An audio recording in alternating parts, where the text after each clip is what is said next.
We have a serious problem here in our area with regard to human-wildlife conflict. Zimbabwe's Ngorongoro National Park is largely unfenced, with around 8,500 households living directly adjacent to the park, resulting in conflict between humans and wildlife that often lead to severe impacts on livelihoods and direct threat to human lives.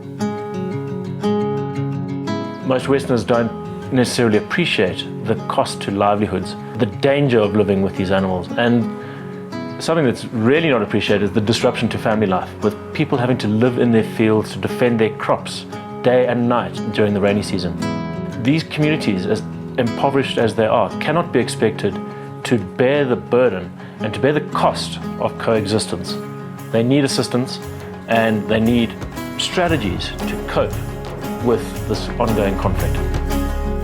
Once the farming season has started, we have to live in the fields.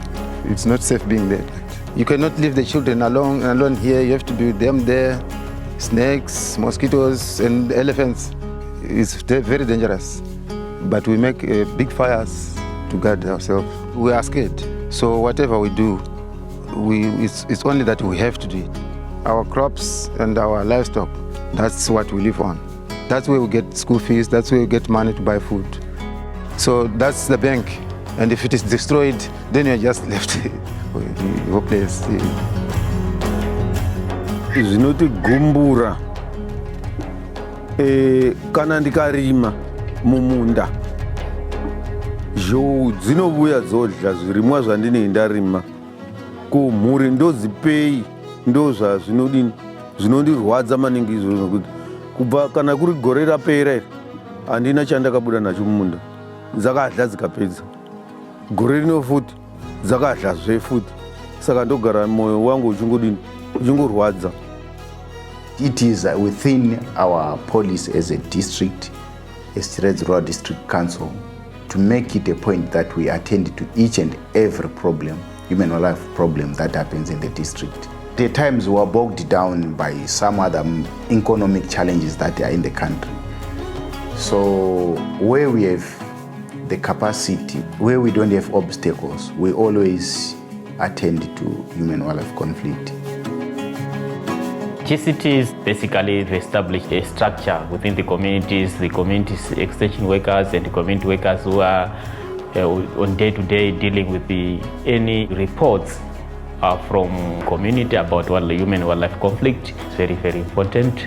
And also in terms of reaction to human wildlife conflict, it will be trying to find the best ways of dealing with those human wildlife conflicts. The mitigation is not all about a lethal method.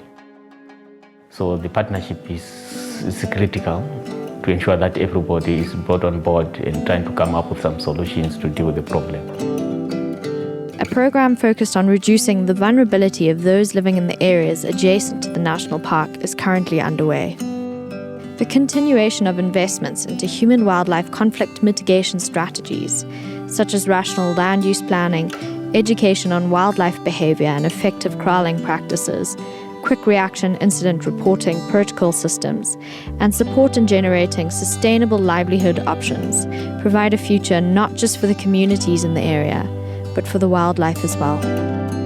Dealing with human-wildlife conflict is everybody's responsibility. It demands an enormous amount of teamwork between government agencies, conservationists, technical people trying to assist, and most importantly, the communities themselves, who at the end of the day are the stewards of their wildlife, and they're the ones whose livelihoods are at stake. So they need to be empowered and capacitated to play a central role in solving this problem in a proactive and team-like manner. Irrigation schemes are very, very much important. If we can have those irrigation schemes, I think the livelihood would be good. Nowadays we're using chili cakes to scare the elephants. I haven't had any crop raids since I began using the chili cakes. EU and USAID helped us kickstart the chili farming projects where they supplied me with chili seed, the chilies, used the oil from Ngorongoro Conservation Trust, and also with petrol, 200 liters of diesel to run my generator so the seed could be irrigated. With that funding, we began making some demonstrations here at my garden. Then we trained trainers who did go and train other farmers. Leswo swa ya switwa van'wanyani va swi twisisa mara van'wani vo tala a va swi twisisa kahle ku swiharhi swi fanekele ku tshama na swi ka swi gongiwa hi n'wina vanhu a va swi twisisa kahle vanhu ha va bolela mara vona a va la ku twisisa hi va bola hi mhaka ya sweswi hani ku loko hi endla swe le masin'wini nge sweswi hi ku a yeni ha phahela plus futhi sweswi ku na lava va xilodyo xa vona va nga vuya na ningisana a yi tirheni ku hi ta kota ku tindlopfu ti ya kule na hina mara van'wana va twisisi van'wana va twisisa mara van'wana va twisisa. The issue of human-wildlife conflict surely needs all of us. It doesn't need the park only. It needs all of us, all stakeholders involved, to try and find ways on how we can solve this issue. We know we cannot solve everything, but at least we need to help each other.